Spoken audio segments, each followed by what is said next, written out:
Frank Castillo on the hill. Bottom of the sixth, it's 4-0 Chicago. And Brett Butler goes to right. And Sammy goes back. And Sammy Sosa goes high and makes a great catch. Cubs cruising. Bottom seventh, 2 on. It's Eric Davis. And Davis goes deep.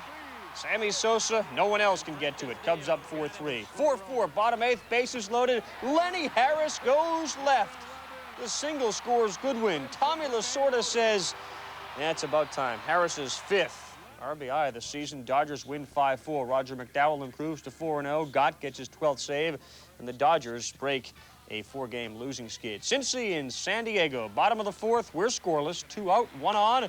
Jose Rijo. Phil Plantier, he goes to left. Pip Roberts apparently, no, he definitely loses it in the lights. Derek Bell scores. Plantier ends up on 3rd. Pod's up 1-zip. Reggie Sanders robbed by Jeff Gardner with a diving grab at 2nd.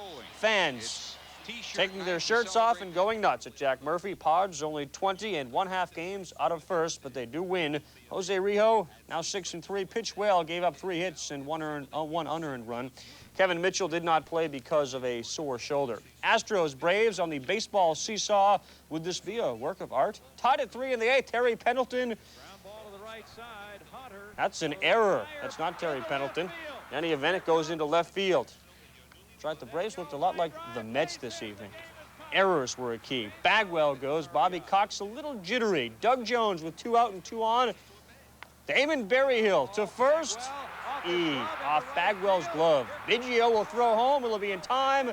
It will not. And the Braves beat the Stros by a score of 6-5. Berryhill, Mr. Clutch. 3rd game-winning hit this season. Prior to Pendleton's home run, the Stros bullpen had not allowed a run in 10 innings. 4, Charlie Huff, who hasn't had an RBI in 13 years. What is it? Huff, RBI, same sentence. We're tied at 1. Still 1-all. Gary Sheffield, the double. Brett Barbary moves to 3rd. He would lay to score. Sheff 1 for 4 on the day. Expos down by 1 in the 6th. Bases loaded. Frank Bullock, the swinging bunt. Hey, it works. Whatever works. He's safe, and Moises Alou scores. Part of a 3-run 6. Expos up by 2. Bottom 9th, John Wetland takes care of things, getting Dave Magadan, Chuck Carr, and Brent Barbary on 11 pitches. Of the 11 pitches, 9 were strikes. Number 16 for Wetland in the save category, that is. Ken Bottenfield went 5 to get his first win since April. Charlie Huff hasn't beaten the Expos now in 13 seasons. Expos 3rd baseman Sean Berry hit his 5th home run. This guy's now hitting .434 in his last 10 games. Phillies in Pittsburgh. Jim Leland, watching his young lefty Steve Cook try to do what no pitcher has done to the Phillies this season. That is pitch a complete game against them. And Cook was doing just that with pitches like that. He had 10 strikeouts, 7 of them coming in the first 4 innings. Darren Daulton getting it. 6th inning, tied at 1. One of the Pirates' heroes is one of their league-high 8 rookies, Carlos Garcia, going deep off Curt Schilling. His 3rd home run of the year. The Pirates go on to beat the Phillies 4-2. Before that home run, Carlos Garcia had just 3 hits and 36 at-bats. Cook finishing with the 6-hitter. And here's the stat of the night. Kruk, Daulton, Incaviglia, a combined 1 for 12 with 6 of those strikeouts. At the stick we go.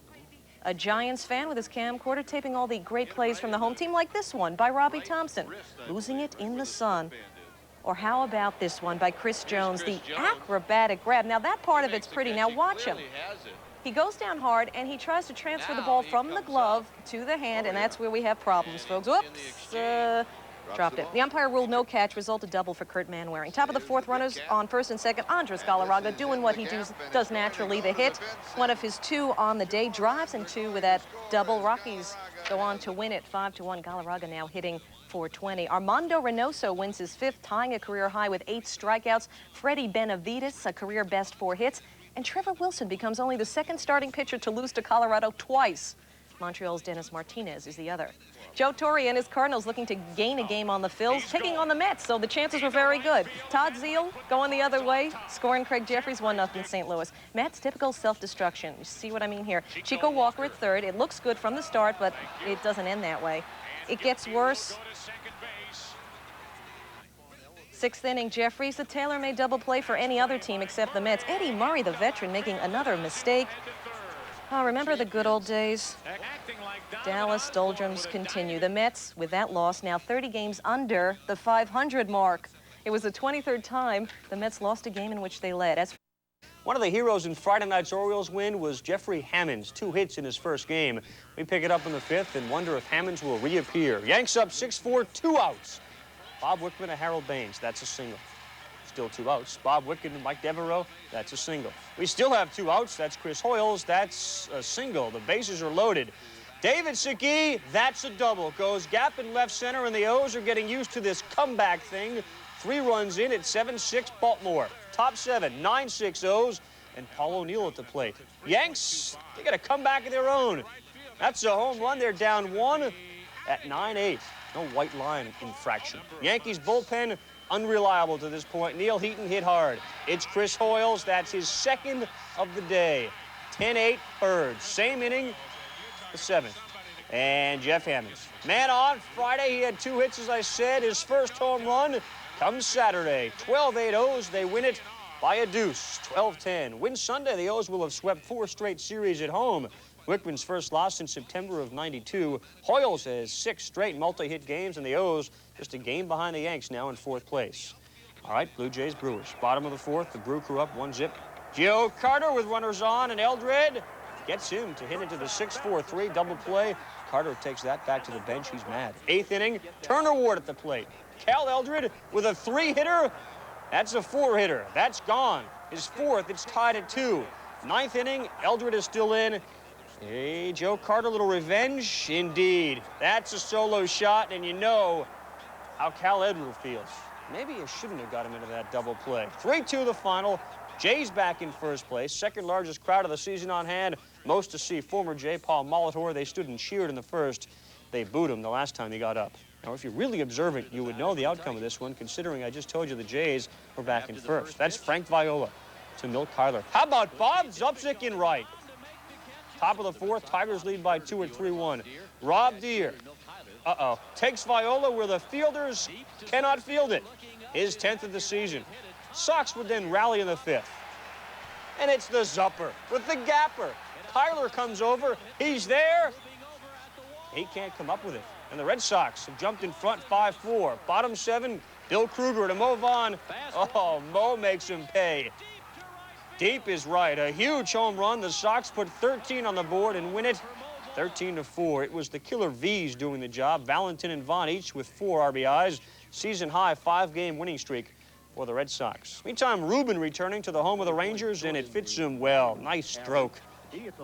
This one fair or foul? What does Rubin think? It's off the foul pole. It's a 3-run shot. Hayes up 3-zip. Bottom 5.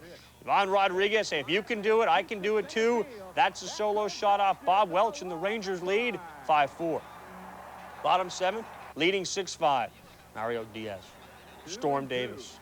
That's to right. That's through. Heltier scores. Here comes Palmer, and the Rangers put up a 10 spot and win this one 10-7. The Rangers, in doing so, pound out 15 hits. Sierra had a good day. Tom Henke gets saved, number 13. Brett Boone, the nice pickup for the out. So Basio's ban actually starts Monday night. He's slated to pitch July 4th. Eric Hansen, the evening scheduled starter, finally did take the mound. Bottom of the 3rd, 1-0 Seattle. Bases full of Sox, none out. Ellis Burks just kills Eric Hansen, and he's done it again. Burks with a .545 lifetime batting average adds to it with his 8th career grand slam, put the White Sox up 4-1. We head to the bottom of the 7th. Mariners come back to tie it at 4, and now after an hour, 44-minute rain delay, runners on the corners. Slumping Robin Ventura, slumping no more. He comes up with the big hit. Drives in Joey Cora. Sox take a 5-4 lead. They go on to win the game 7-4. Jack McDowell winning his 5th straight and Major League Best 12th. Frank Thomas extending his hitting streak to 16 games. Ken Griffey Jr.'s ends his hitting streak at 12. The Royals in Cleveland looking to keep pace. Albert Bell looking intense. Hippolito Pichardo not as intense. Nice pitch. Top of the 8th, Jeremy Hernandez looking to save a 4-3 Tribe lead. George Brett says so much for the save. The solo home run is 7th of the year. It was the Royals' 3rd homer of the night. Last time they did that, 2 seasons ago. We're tied at 4. Bottom of the 8th, Royals relief. Well, actually, there was no relief. 2 men on. Albert Bell finds room down the line. He has been so hot. That drives in 2. Bell goes 2 for 3, 2 RBIs. One scored, a double, triple, tried, goes on to win it by 3. Bell has driven in 11 runs in his last 10 games. Cleveland has won 5 of 6. The Royals lose for the 10th time in 15 games. Angels trying to gain ground with a win over the Twins. Scoreless through 5. Willie Banks actually had a no-hitter going. Strong defense in this game. Pat Mears with a diving stop to rob Greg Myers. Andy McPhail doesn't miss Greg Gagne, at least at that moment. No-hitter gone. Scoreless on the 6 bases loaded. Chili Davis doing the job against his ex-mates. The monster shot, the grand slam home run for Chili, his 3rd career grand slam, his 9th home run of the year. It's more than enough for Chuck Finley, who gets some great defense here from Gary DiSarcina, gunning down Brian Harper. Finley did most of the other work himself, getting Dave Winfield 1 of 7 strikeouts, a 3-hit shutout for Mr. Finley. The final, Angels 4, Twins nothing. The 4th straight win for Chuck. He has 10 career wins now against Minnesota, the most he's had against any opponent. The Angels now tied with the Royals for 2nd place, a game and a half back.